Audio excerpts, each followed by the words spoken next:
Hello my perfect family, कैसे हो आप सब लोग। आई होप कि आप सभी बहुत अच्छे होंगे।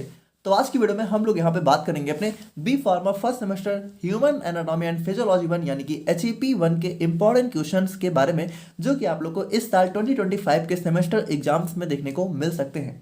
अब देखिए, आप लोग मेरी बात बहुत ही ध्यान से सुनिए। देखिए, सबसे पहली बात, आप लोग को वीडियो पूरी देखनी है। देखिए, मैं इसलिए नहीं बोल रहा हूँ कि आप लोग मेरे फायदे के लिए देखो। देखो, क्वेश्चंस तो आप लोग को मिल जाएंगे, आप स्क्रीनशॉट ले लोगे, PDF ले लोगे, लेकिन कौन से क्वेश्चन किस तरीके से पूछा जाता है। और इनमें से भी देखिए, पहली बात कि अगर यहाँ पे हमारे जितने भी क्वेश्चंस हैं, अगर आप लोगों ने ये सारे पढ़ लिए तो 80% क्वेश्चन आप लोग को यहीं से एग्जाम में देखने को मिलेंगे। और अगर आप लोग की किस्मत अच्छी रही तो इससे ज़्यादा फिर एग्जाम में कुछ आएगा भी नहीं। पहली बात तो आप ये तो बोलिएगा भी मत कि कमेंट में आप मुझसे ये मत पूछेगा कि ये क्वेश्चन पढ़ के मैं पास हो जाऊंगा। अरे आप पास छोड़िए, आपके 80% मार्क्स कहीं नहीं गए, पहली बात। और दूसरी बात कि देखिए, यहाँ पे ये सारे क्वेश्चन पढ़ लोगे आप, तब तो 100% की आपको पास तो होना ही है, 80% मार्क्स भी आपके कहीं नहीं गए। लेकिन मान लीजिए अगर आप बहुत जल्दी में हो, AKTU या फिर RGPV यूनिवर्सिटी से बिलोंग करते हो, तो उसमें से भी कौन सा क्वेश्चन हमारा AKTU के लिए ज़्यादा इंपॉर्टेंट है, RGPV के लिए ज़्यादा इंपॉर्टेंट है, वो भी हम लोग यहाँ पे इस वीडियो में डिस्कस करेंगे। तो इसीलिए आप थोड़ा सा वीडियो को जरूर देखिए।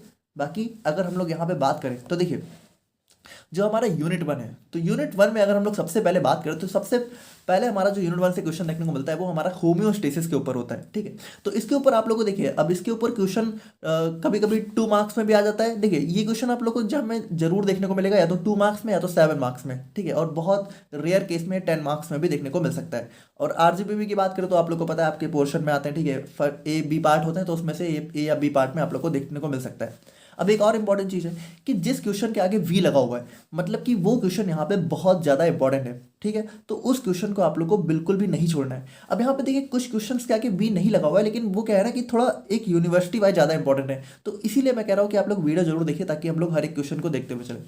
फिर सेकंड क्वेश्चन देखिए, ये तो हमारा यूनिवर्सल इंपॉर्टेंट क्वेश्चन है, draw well label diagram of cell. यानी कि इसमें देखिए, सेल के बारे में आप लोग को काफ़ी अच्छे से पूरा डायग्राम वगैरह बना के उसके अंदर जो भी ऑर्गेनल्स है, माइटोकॉन्ड्रिया वगैरह, उन सभी के बारे में काफ़ी डिटेल में एक्सप्लेन करना है। और देखिए, इन सभी की वीडियो हम लोगों ने अपलोड कर रखी है, सभी के सोल्यूशन आप लोग को हमारी HAP की प्लेलिस्ट में मिल जाएंगे। ठीक है, बाकी अगर आपका बहुत ज़्यादा वो हो तो आप कहिए, तो हमें 1 शॉट भी इन सब के लिए बना सकते हैं। तो इसके लिए आप कमेंट कर सकते हो, आप मुझे बताइएगा, सजेशन दीजिएगा।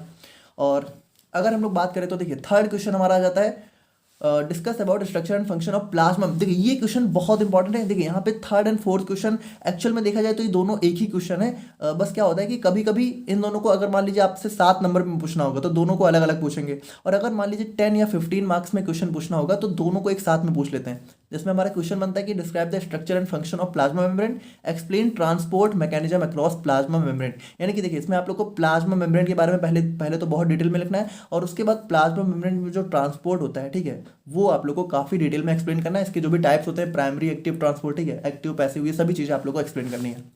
और फिर देखिए, सेल डिवीजन पे भी क्वेश्चन आप लोग को जरूर देखने को मिलता है। अब सेल डिवीजन के 2 टाइप होते हैं, एक होता है माइटोसिस, एक होता है मियोटिक मियोसिस। ठीक है, तो यहाँ पे देखिए, जो माइटोसिस होता है ये तो आप लोग पढ़ लेते हो, लेकिन मियोसिस आप लोग नहीं पढ़ते हो। और पिछले साल AKTU में मियोसिस के ऊपर ही क्वेश्चन देखने को मिला हुआ है। तो देखिए, मियोसिस को भी आप लोग जरूर देख लीजिएगा। थोड़ा सा कंफ्यूजिंग है, बट उतना भी कुछ है नहीं, हम लोगों ने बहुत अच्छे से इसको एक्सप्लेन करके वीडियो बनाई हुई है, तो इसको भी आप लोग जरूर देख लीजिएगा। फिर लास्ट क्वेश्चन हमारा आ जाता है टिश्यू के ऊपर। अब देखिए, यहाँ पे इंपॉर्टेंट चीज़ ये है, ये जो टिश्यू वाला क्वेश्चन है, ये AKTU में आज तक अभी तक नहीं पूछा गया है। ठीक है, पिछले 4-5 सालों में, लेकिन RGPV में क्वेश्चन काफ़ी बार पूछा गया है, स्पेशली एपिथेलियल और कनेक्टिव टिश्यू के बारे में।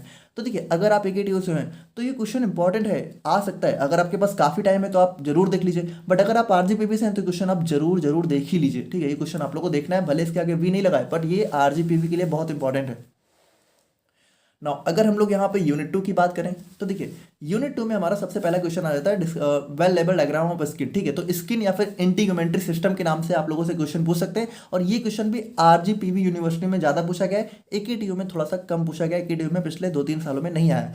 तो अगेन देखिए, ये क्वेश्चन इंपॉर्टेंट है। अगर आप टाइम है आपके पास, ठीक है, आपने पहले ही देख ली है, तो आप लोग यहाँ पे ये सारे क्वेश्चन पढ़िए। देखिए, सिंपल सी बात है, अगर आपके पास टाइम है ना तो ये सारे क्वेश्चन पढ़िए, क्योंकि ये सारे क्वेश्चन इंपॉर्टेंट हैं, आ सकते हैं। ऐसा नहीं है कि देखिए, ये सभी क्वेश्चन हम लोगों ने पिछले 4-5 साल के प्रीवियस ईयर को पेपर को उठा के बनाए हैं। ठीक है, तो जो क्वेश्चन आए हैं उनको तो हम लोगों ने डेफिनेटली रखा ही है, बट जो क्वेश्चन 1-2 क्वेश्चन जो ऐसे हैं जो अभी तक आए नहीं है बट बहुत इंपॉर्टेंट हो सकते हैं, उनको भी हम लोगों ने रखा है। तो हो सके तो जरूर पूरा पढ़िए, बट टाइम नहीं है तो V वाले क्वेश्चन जरूर पढ़िए।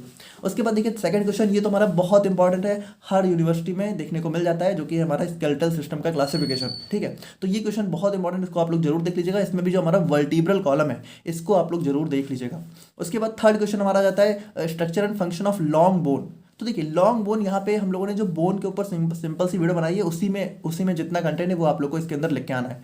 तो ये क्वेश्चन भी कई बार आ जाता है। और जॉइंट्स, देखिए जॉइंट्स को आप लोग जरूर देख लीजिएगा, स्पेशली इसके अंदर जो हमारी साइनोवियल जॉइंट है, ये क्वेश्चन बहुत इंपॉर्टेंट हो जाता है, इसको भी आप लोग जरूर देख लीजिएगा। और उसके बाद देखिए हमारा जो फिजियोलॉजी ऑफ मसल कॉन्ट्रैक्शन है, तो इसको आप लोग देख लीजिएगा। ये क्वेश्चन भी हमारा काफ़ी जो है इंपॉर्टेंट हो जाता है, इसको भी आप लोग एक बार देख लीजिएगा। और फिर टाइम मिले तो एक बार न्यूरोमस्कुलर जंक्शन पे भी नजर डाल लीजिएगा। ठीक है,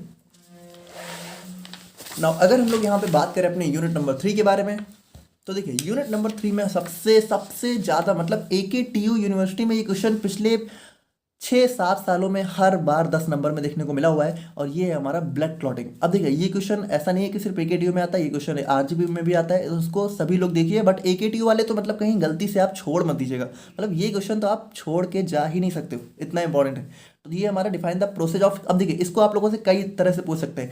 हीमोस्टेसिस के नाम से पूछ सकते हैं, ब्लड कोआगुलेशन के नाम से पूछ सकते हैं, ब्लड क्लॉटिंग के नाम से पूछ सकते हैं। उसके बाद हमारा इसी में अटैच आ जाता है steps involve in process of haemostasis, यानी कि इसमें हमारे जो स्टेप्स इन्वॉल्व होते हैं उन सभी के बारे में आप लोग को लिख के आना है।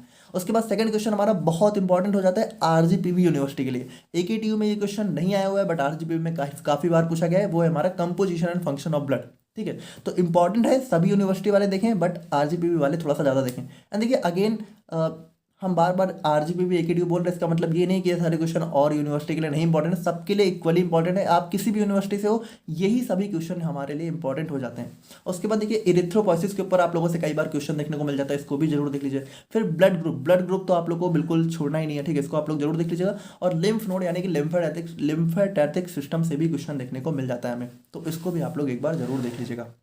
ना अगेन अगर हम लोग बात करें यूनिट नंबर 4 के बारे में, तो यूनिट नंबर 4 में देखिए, यूनिट नंबर 4 में सबसे इंपॉर्टेंट जो हमारा क्वेश्चन बन जाता है वो हमारा हो जाता है differentiation between sympathetic and parasympathetic nervous system. अब ये टॉपिक अभी हमारा नहीं कंप्लीट है, इसको हम लोग बहुत जल्दी कंप्लीट करवा देंगे, तो इसके लिए आप परेशान मत होइए। और उसके बाद हमारा describe the origin and function of cranial nerves, ठीक है, तो इसके ऊपर क्वेश्चन आप लोग को देखने को मिल जाता है ना। उसके बाद जो नेक्स्ट 2 बहुत इंपॉर्टेंट क्वेश्चन हो जाते हैं, ठीक है, ये दोनों इक्वली बहुत इंपॉर्टेंट है, वो है हमारा यहाँ पे physiology of vision and physiology of hearing. और इसका मतलब है कि फिजियोलॉजी ऑफ विजन का मतलब है कि आप लोग को यहाँ पे आई के बारे में लिखना है। ठीक है, जो आई की फिजियोलॉजी होती है वही हमारा होता है फिजियोलॉजी ऑफ विजन। और फिर हम लोग को हियरिंग की बात करते हैं, यहाँ पे आप लोग को ईयर के बारे में काफ़ी डिटेल में लिखना है, और इन दोनों को हम लोगों ने काफ़ी अच्छे से कवर किया हुआ है ऑलरेडी, आप लोग प्लेलिस्ट में जाके देख सकते हो। और यूनिट 5 की बात करें तो देखिए यूनिट 5 में जो सबसे ज़्यादा इंपॉर्टेंट क्वेश्चन देखने को मिल जाता है वो है हमारा यहाँ पे anatomy and physiology of heart, या फिर इसी को आप लोगों से जो है डायग्राम ऑफ हार्ट, ठीक है, कंडक्टिंग सिस्टम ऑफ हार्ट, मतलब कि देखिए सबसे इंपॉर्टेंट क्वेश्चन हमारा हो जाता है। और उसके ऊपर हम लोगों ने बहुत अच्छी वीडियो अपलोड की हुई है हार्ट के ऊपर, इसको आप लोग जरूर देख लीजिएगा।